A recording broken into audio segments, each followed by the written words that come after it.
तो आज हम बात करने वाले हैं रेज्यूमेस के बारे में। रेज्यूमे जैसा टॉपिक जो ऑलरेडी इतना ज़्यादा बन चुका है, तो उसके बारे में हम क्यों बात करने वाले हैं, ये देखते हैं। तो देखो, रेज्यूमे के अंदर क्या होता है बेसिकली। मैंने कई सारे रेज्यूमे देखे हैं जो काफ़ी अच्छे होते हैं आजकल, क्योंकि बेसिकली रेज्यूमे बनाना इतनी कोई बड़ी बात रही नहीं है। काफ़ी सारी वीडियोस ऑनलाइन पड़ी हुई है, सब लोग काफ़ी अच्छे से रेज्यूमे बना लेते हैं। एंड रेज्यूमे के अंदर जो बेसिक चीज़ होती है वो होती है सिंपल। आपको सिंपल बनाना है रेज्यूमे के अंदर। और दो तीन चीज़ें आपकी है जो हर एक वीडियो में बात हो रही होती है, वही चीज़ों को आपको फॉलो करना है, वही चीज़ों के साथ आपको काम करना है। एंड उसके बाद आपका रेज्यूमे बनकर तैयार करता है। पर इसके बावजूद मैंने कई सारे ऐसे रेज्यूमे देखे हैं। इवन मेरा जो खुद का स्टार्टिंग का रेज्यूमे भी था, सेकंड ईयर का होगा या फर्स्ट ईयर का, जब मैंने बिल्कुल एकदम इनिशियल स्टेज में बनाया होगा, उसमें भी यही सब कमियां थी जो मैं अभी आपको बताने वाला हूँ। तो होता क्या है, रेज्यूमे के अंदर हम कुछ कुछ गलतियां करते हैं जो मैंने कई लोगों के रेज्यूमे में देखी, जो कि वो फोर्थ ईयर में आके भी कर रहे थे। तो कुछ कुछ गलतियां जो होती है वो हमारी मेन होती है पिक्चर। पहले तो हम प्रोफाइल पिक्चर लगाते हैं। प्रोफाइल पिक्चर क्यों लगाते हैं? आई गेस कुछ सारे जो रेज्यूमे होते हैं वो टेम्पलेट ऐसे देते हैं जिसमें आप पिक्चर लगी होती है, तो लोग उसमें डायरेक्टली सोचते हैं कि मेरे को पिक्चर लगाने की जरूरत है, तो वो लगा देते हैं। एंड दूसरी जो आपकी होती है वो होता है ऐसा कि यार थोड़ी जगह भरनी है तो मैं पिक्चर लगा देता हूँ, क्योंकि पिक्चर से काफी जगह भर जाती है, इसलिए हम पिक्चर लगा देते हैं। पिक्चर की कोई जरूरत है नहीं। पिक्चर वगैरह आपको कोई मॉडलिंग का अगर आपका रिज्यूमे जा रहा है या फिर कोई ऐसा एक्टिंग वगैरह का जा रहा है, वहां पे शायद आपको काम आ जाए। यहाँ पे कोई जरूरत नहीं है। अगर आप किसी भी इसके अलावा कोई भी रोल में जा रहे हैं, पिक्चर की कोई जरूरत नहीं है। पिक्चर वहां से नॉर्मली हटा सकते हैं। ठीक है, ये समझ आ गया।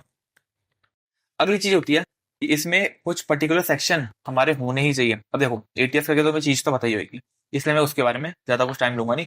बेसिकली एटीएस मोटा मोटा ये होता है हमारा, कि जो एटीएस होता है वो आपके रेज्यूमे को स्कैन कर रहा होता है। एंड स्कैन करने के बाद वो उसमें से जो कीवर्ड्स होते हैं उसे निकालता है, और उसमें से इंपॉर्टेंट हाईलाइट्स निकालता है। एंड उसके बेस पे आपके रेज्यूमे को रैंक कर रहा होता है, एक कोई परसेंटेज नंबर दे रहा होता है।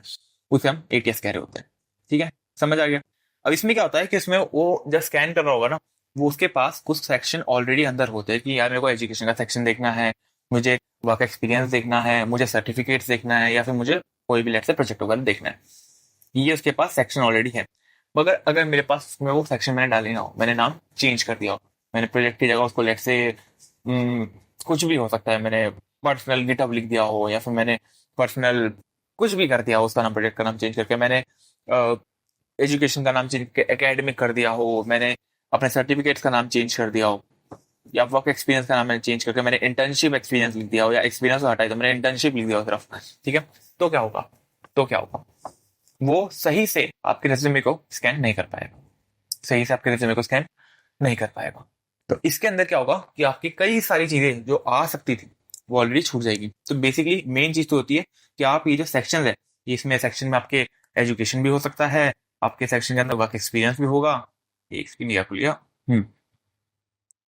ठीक है, एजुकेशन भी होगा, वर्क एक्सपीरियंस भी होगा इसके अंदर, और इसके अंदर आपका प्रोजेक्ट्स भी होगा। और क्या होता है, और क्या होता है हमारे के अंदर? जल्दी बताओ, जल्दी बताओ। एक्सपीरियंस भी होगा, प्रोजेक्ट्स भी होगा, और एक्स्ट्रा को करिकुलर लोगों को डाल लो, लेकिन इतना कुछ फर्क पड़ता नहीं है। लेकिन हाँ, मोटा मोटा ये होगा सर्टिफिकेट्स। सर्टिफिकेट्स, ठीक है, सर्टिफिकेट्स होगा। ठीक है, तो ये सब चीजें आपके रेज्यूमे में होनी चाहिए। ये नहीं होती तो फिर बेसिकली वो जगह को खाली छोड़ रहा होता है। तो अगर आपके पास सिर्फ एक इंटर्न का एक्सपीरियंस भी है, तो भी आप उसे वर्क एक्सपीरियंस में डालेंगे। या फिर अगर आपके पास कोई ऐसा पर्टिकुलर प्रोजेक्ट है, उसको प्रोजेक्ट के सेक्शन में डालेंगे। ऐसा नहीं कि उसे वर्क एक्सपीरियंस में डाल दिया, कुछ कर दिया, थोड़ा सा अजीब हो जाएगा। ये तो हो गया वैसे। अब अगली चीज होती है हमारी कि अगर हम आजकल काफी ज्यादा होता है कि यार आप इसे ना नंबर्स यूज करें अपने रेज्यूमे के अंदर, नंबर्स काफी यूज करें, हर चीज को परसेंटेज में लिखे कि इसमें मैंने 10% की ग्रोथ दी थी, इसमें मैंने 50% की ग्रोथ दी थी, इसमें मैंने 2000% की ग्रोथ दी थी। होता क्या है कि जब आप इंटरव्यू में बैठेंगे, तो ये जो परसेंटेज नंबर आपने डाले ना, वो आपको दिक्कत भी दे सकते हैं। आपको दिक्कत भी देंगे। दिक्कत कैसे देंगे कि क्या पता आपका जो भी इंटरव्यूअर होगा वो आपसे ये पूछ लेगा कि आपने ये चीज कैसे करी है। तो अगर मैंने लेट से कोई भी चीज मैंने लिख दी कि लेट से मैंने ये प्रोजेक्ट बनाया जिसमें मैंने 200 टाइम्स इसे बेटर कर दिया पहले से, तो ये 200 टाइम्स बेटर आपने कैसे किया? कैसे आपको पता चला कि ये 200 टाइम्स ही होगा? ये सब से पूछ लिया जाएगा। तो कोई भी नंबर अगर हम इसमें डाल रहे होते हैं, कोई भी नंबर अगर हम इसमें डाल रहे होते हैं, तो हमें ये देखना पड़ता है कि वो पर्टिकुलर नंबर किस तरीके से अचीव हो रहा होगा, और मैंने किस तरीके से डालता। मतलब हर एक का पीछे एक रीजन होना चाहिए जो आपको पता होना चाहिए, नहीं तो नंबर डालने का कोई फायदा नहीं है। एटीएस फ्रेंडली तो बना लोगे, मगर आगे जाके कहीं ना कहीं फंस जाओगे। तो ये चीज हमने देखी अभी के भी, कि हमें नंबर कब डालने कब नहीं डालने, उसके लिए हमें अच्छे से पढ़ाई करके जानी पड़ेगी, तभी ये चीज करने का फायदा है। ठीक है, ये बात भी समझ आती। अगली चीज जो होती है, मोटी मोटी चीज तो यही थी कि आप अपने रेज्यूमे में सेक्शंस बना के रखिए, आप अपने रेज्यूमे को क्लीन रखे, ज्यादा रंग बिरंगा ना बनाए, व्हाइट एंड ब्लैक रखे। ये सब आपको नॉर्मल चीजें पता ही है। रेज्यूमे में पिक्चर वगैरह ना लगाए, सेक्शन सारे अच्छे से बनाए, और कोई भी अगर आप नंबर यूज कर रहे हैं, उस नंबर के पीछे का जो रीजन है वो अच्छे से आपके दिमाग में होना चाहिए। आगे अगर मैं बात करूं तो एक लाइव रेज्यूमे रिव्यू करके देखते हैं, मजा आएगा थोड़ा सा। ठीक है, तो लाइव रेज्यूमे रिव्यू हम करते हैं। ठीक है, ये वाला निशान शहर के चैनल से हमने उठाया हुआ है। यहाँ पे हमने इनका रेज्यूमे लाइव रिव्यू करके देखते हैं। ठीक है, ये ऑलरेडी खुद भी काफी अच्छे से रेज्यूमे रिव्यू करते हैं, इन्होंने काफी सारी वीडियो बना रही है इसके ऊपर, तो अच्छी बात है। काफी सारे आप इनके चैनल पे आके देख सकते हैं आराम से। यहाँ पे हम कोई ऐसा नहीं कि कंपेयर वम्पेयर कर रहे हैं, लेकिन हाँ जस्ट देखने के लिए, क्योंकि यहाँ पे मैं कोई इनका रेज्यूमे उससे पहले मिलकर देखने के लिए अच्छे से। तो इसको हम देखते हैं। सबसे पहले इन्होंने क्या लिखा हुआ है, अपना नाम लिखा हुआ है, ईमेल है, फोन नंबर है, गिटहब है, वगैरह वगैरह। ईमेल के अंदर यहाँ पे इन्होंने ईमेल लिख रखा है, वैसे मेरे को पता है इन्होंने अपने ओरिजिनल में अपना ईमेल डाल रखा होगा, यहाँ पे छुपाने के लिए डाल रखा है। तो आप भी अपने जो भी अपना रेज्यूमे बनाएंगे इसमें ईमेल यहाँ पे डालिए। ईमेल लिख के ऐसा नहीं कि ऐसा हाइपर लिंक कर दिया, क्योंकि अगर कोई पर्टिकुलर रिक्रूटर है जो आपका रेज्यूमे देख रहा है, उसको इतना टाइम नहीं चाहिए कि मैं इसमें ईमेल पे क्लिक करूंगा फिर जाकर उसका रेज्यूमे कहीं ना कहीं, मतलब बेसिकली उसका वो जो ईमेल होगा वो खुलेगा। उसे ये नहीं चाहिए, उसे चाहिए कि मेरे को नाम दिख जाए, भले ही वो हाइपर लिंक उसके बाद चलेगा आपको। ठीक है, तो नाम यहाँ पे ईमेल की जगह आप इसको बेसिकली प्रॉपर ईमेल लिखिए। गिटहब, लिंक्डइन, ऑब्वियसली आप इसे लिंक करके रखिए। कोई भी आपकी लिंक्डइन आईडी को नहीं जानना चाहता, कोई भी आपकी गिटहब आईडी को नहीं जानना चाहता, कोई भी आपकी लीटवुड की आईडी को नहीं जानना चाहता। और हाँ, गिटहब, लिंक्डइन की या लीटवुड की जो आईडी रखेंगे वो प्लीज अच्छी से रखिए। काफी लोग काफी अलग अलग रखते हैं, अपने नाम के हिसाब से रखिए। नाम नहीं मिलता, थोड़ा सा नंबर नंबर डालिए, थोड़ा सा कुछ करिए। ऐसा कुछ हैकर वैकर लिखने की जरूरत नहीं है, काफी प्रोफेशनल लगेगा वो, देखने में अजीब सा लगेगा। अगला सेक्शन जो हमारे यहाँ पर है वो स्किल्स का, जो बिल्कुल बढ़िया है। काफी लोग यहाँ पे एजुकेशन से टॉप पे रखते हैं, लेकिन जब भी आप ऑफ कैंपस अप्लाई करेंगे या फिर कहीं पे भी अप्लाई करेंगे, जैसे मैंने खुद भी अपना जो रेज्यूमे है उसमें मैंने भी अपने सबसे पहले जो सेक्शन डाला हुआ है वो स्किल का डाला हुआ है। तो सबसे पहले आप अपना स्किल डालिए, जिसमें उन्होंने सारी स्किल यहाँ पे लिख दी है। इसके अंदर मैं एक चीज अगर और कहूँ तो इस स्किल को थोड़ा सा करना आप सही से लिखे ना, तो और अच्छे से काम आएगा। जैसे यहाँ पे क्या है कि उन्होंने सारी एक साथ लिख दी, सी प्लस प्लस, सी, जावा, पाइथन वगैरह, एंड सब कुछ एक साथ एक ही लाइन में लिख दिया। ठीक है, अगर कोई से पढ़ने जाएगा और कोई आपकी अच्छी स्किल है, मेन स्किल है जो आपकी एंड में लिखी हुई है, जैसे यहाँ पे माई स्किल है, कोई माई स्किल अगर देखना चाहता है, एकदम एंड में लिखा हुआ है, तो वहां तक वो पहुंचेगा ही नहीं, या फिर वो रीड नहीं करेगा, जल्दबाजी में रीड करेगा तो पहुंच नहीं पाएगा।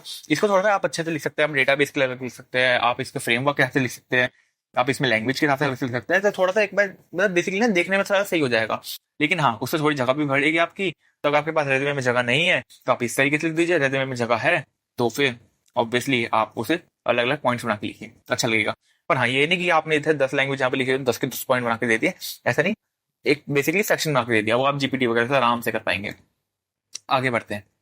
वर्क एक्सपीरियंस के अंदर क्या दे रखा है, वर्क एक्सपीरियंस में यहाँ पे 2 वर्क एक्सपीरियंस डाल रखे हैं, जिसके अंदर सबसे पहले हमने नाम डाल दिया है कंपनी का, उसे बोल्ड कर दिया है। उसके बाद हमने जो है इंटर्न जो भी हमारा रोल था वो लिख दिया है, यहाँ पे हमने डेट लिख दी है कब से तक की, और उसमें बाद हमने 2-3 पॉइंट्स में बता दिया कि हमने क्या किया हुआ है। यहाँ पे ऑलरेडी हमने परसेंटेज यूज कर रहे हैं, बहुत बढ़िया ये। ठीक है, इसमें हम और अलग क्या कर सकते हैं, इसके अंदर जो रोल है, अगर यहाँ पे मैं साइड में लगाने की जगह उसको थोड़ा सा मैं नीचे कर देता, या फिर थोड़ा ऊपर कर देता हल्का सा, या कुछ भी ऐसा कर देता कि ये थोड़ा सा हाईलाइट होता ना, तो ये बेटर लगता, ये थोड़ा सा बेटर लगता। ठीक है, प्लस यहाँ पे लिखा हुआ है सर समर इंटर्न। अब सैमसंग तो बेसिकली ऐसे ही करता है कि सैमसंग का जो रूल होता है वो समर इंटर्न के ऊपर होता है, पर इसको अगर आप थोड़ा सा देखें तो मेरे को बेसिकली ये चाहिए कि यार आपने कौन सी इंटर्नशिप करी है, मेरे को ये जानना है कि आपने कौन सी इंटर्नशिप करी है, ये जानना है मेरे को। इसके लिए अगर आप इसमें लिख दिए कि आपने एसडी की करी है, या फ्रंट एंड की करी है, या बैक एंड की करी है, या फिर कोई भी डेटा एनालिस्ट की करी है, तो उस हिसाब से बता दे कि यार मैंने कौन सी टाइप की इंटर्नशिप करी है, ताकि थोड़ा सा पढ़ने में आसानी रहे। ठीक है, बाद में इन्होंने लिख रखा है इन्होंने काम क्या क्या किया हुआ है। उसके बाद यहाँ पे इन्होंने लिखा हुआ है कि कितनी परसेंट ग्रोथ आई, जैसे मैंने बताया 600% ग्रोथ लिखी हुई है, पर वो ग्रोथ कैसे आई वो आपसे पूछ लिया जाएगा इंटरव्यू के अंदर। क्या पता कि यार आपने 600% ग्रोथ लाई यूजिंग पाइथन उसी, लेकिन आपने लाए कैसे, आपने क्या काम किया ऐसा ही जिसमें आ गई। अब इसलिए हर चीज यहाँ पे नहीं लिख सकते आप 2-3 पॉइंट के अंदर, पर हाँ आपको उसका रीजन पता होना चाहिए। पहली चीज यहाँ पे टीचिंग असिस्टेंट का है। ठीक है, टीचिंग असिस्टेंट बेसिकली डालना चाहो तो डाल सकते हो, नहीं डालना चाहो तो नहीं डाल सकते, इतना कुछ मैटर करेगा नहीं।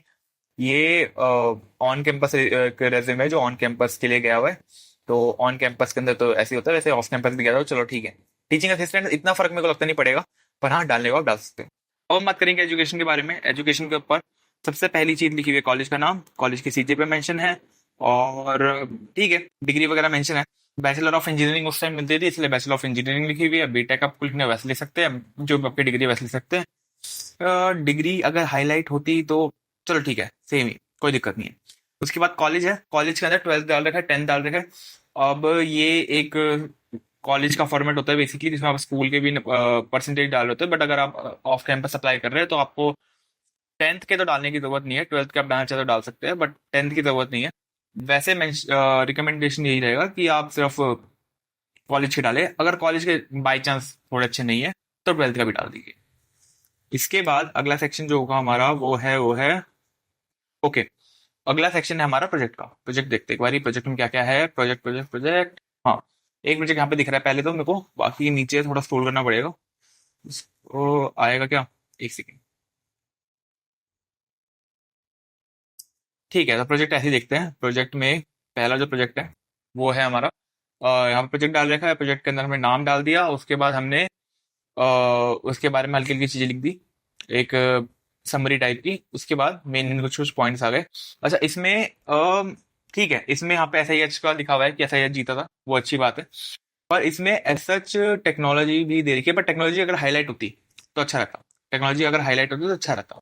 नंबर्स के बारे में यहाँ पे आज चीजें लिखी हुई नहीं है, नंबर्स अगर लिखा हो तो अच्छा रहता, पर ठीक है, ये भी चलेगा।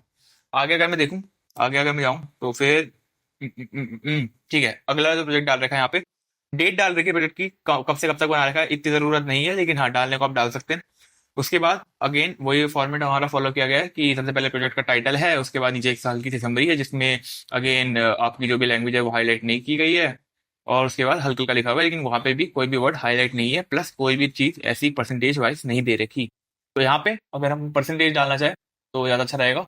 प्लस यहाँ के अंदर ये भी हो सकता है कि आप चीजों को थोड़ा हाईलाइट करके रखिए।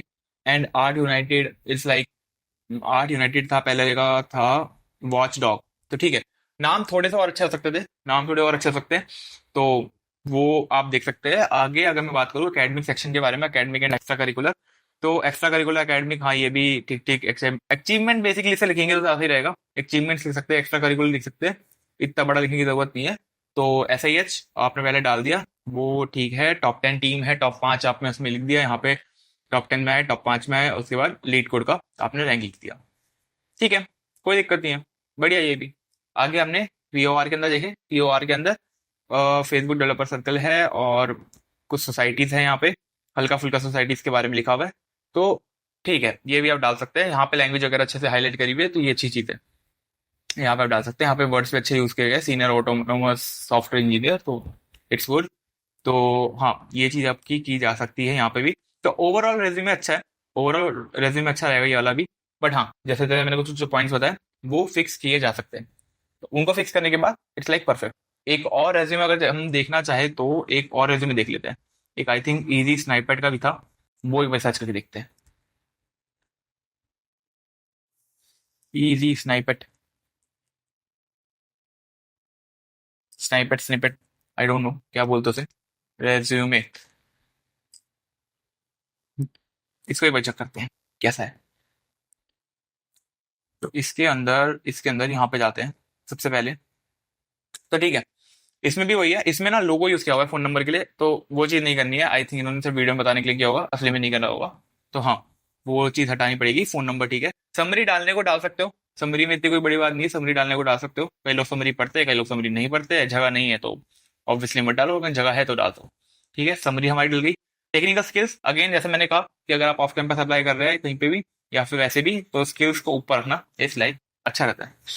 आगे अगर मैं बात करूं, आगे स्किल्स के बाद यहाँ पे जैसे ये देखिए, यहाँ पे पूरा प्रॉपर डाल देगा, फ्रंट एंड के लिए कौन सी, बैक एंड के लिए कौन सी, डेवलप स्किल्स, ये थोड़ा पढ़ने में आसान पड़ता है।